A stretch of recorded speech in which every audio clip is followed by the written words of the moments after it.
Welcome to the 5 Minute Crochet Podcast. I'm Ellen Gormley, your host. Good morning. It's Thursday. Yay, Thursday. And it has been a busy week, but it's okay. It's okay. Getting things done, crossing things off the list. Okay, so I have been kind of, I don't know if I would say bored, probably not bored. Let's not say bored.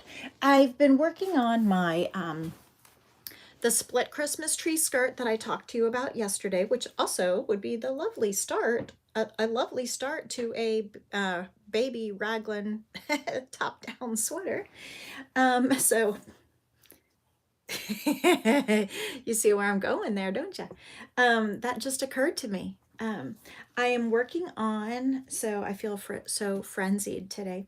I'm working on my, good morning, Brian, my mindless project, but I think this is slightly too small and complicated to be working like while I'm doing other things. So I'm still enjoying it.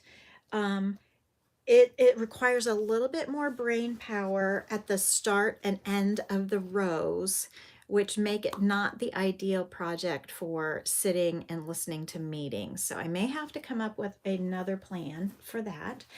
Now that my bag, my carry-on bag, has been returned to me through its circuitous route, um, I could continue working on that work in progress that was in that bag that I had lost for a month. So I could get that one out and see if that one would be good. Now that one was in my, if you missed the story, was in my carry-on bag that they insisted on checking to the final destination that never got there. And then we were on a boat, so we kept moving and it kept following us. So we finally just said, just send it home. And then they got confused, or Air France got confused, or Delta got confused, or who knows who got confused. And it just arrived the other day. So just shy of a month we were without the bag.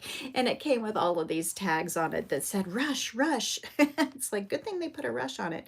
But we figured out it had been to well, started out in Cincinnati, ended up in Atlanta, then ended up in Paris, then ended up in Zurich, then ended up in Frankfurt, then ended up back in Paris, and I think then it finally made it home.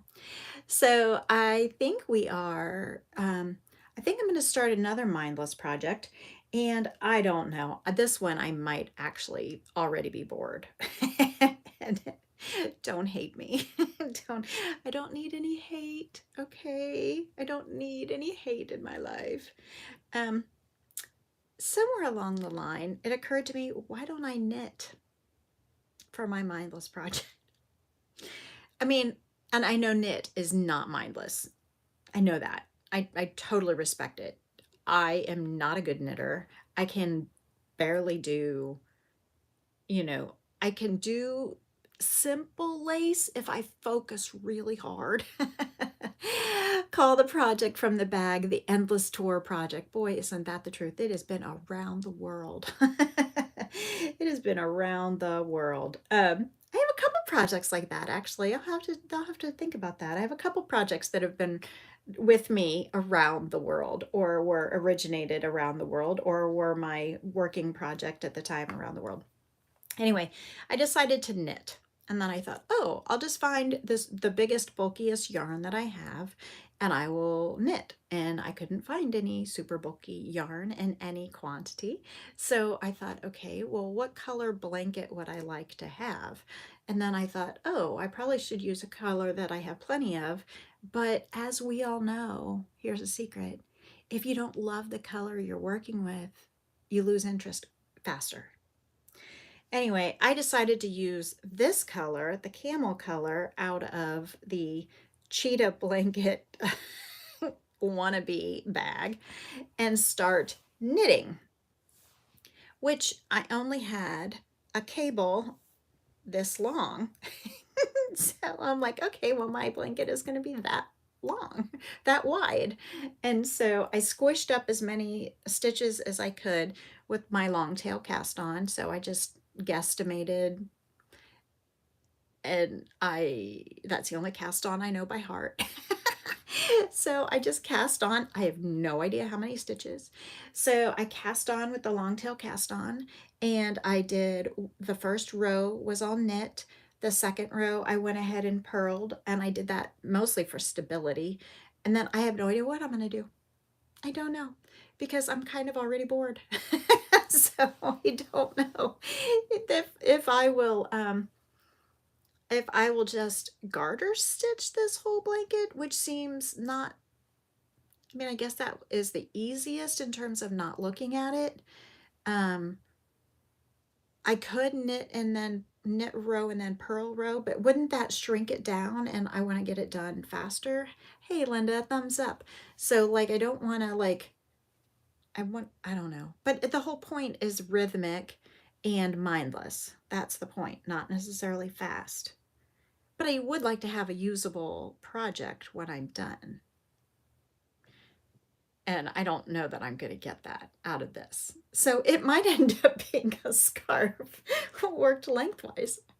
I guess I can always stop anytime I want, right? So I don't know what I'm going to do. And so I just did a purl row. So right now it looks like stockinette. And so I have to figure out if I'm going to knit this row and then purl and then continue in stockinette, or if I'm going to just knit and end up with a garter stitch blanket with a little bit of stockinette at the bottom, or I don't know. I don't trust myself to go across the row and knit, purl, knit, purl, knit, purl, knit, purl across. But also that turns into a 1x1 rib, which I think will pull it in. And I don't necessarily want that because I don't know how wide this thing is going to be anyway, because I only had a cable that long. So that's probably not a good plan. If you have any suggestions, I'm open to it. Otherwise, I have to go. So I think I'm going to just continue in like garter stitch for now and see what happens. I can always change it or not, or I can pull it apart, or I can donate it, or it can be a scarf. All right, I got to get going. Happy Thursday to you. I hope you have a fantastic day. I will see you a few minutes before 9 tomorrow morning. Hopefully the morning will be good for you. And happy good evening to those of you in Australia if I missed you. All right, have a great day. Bye.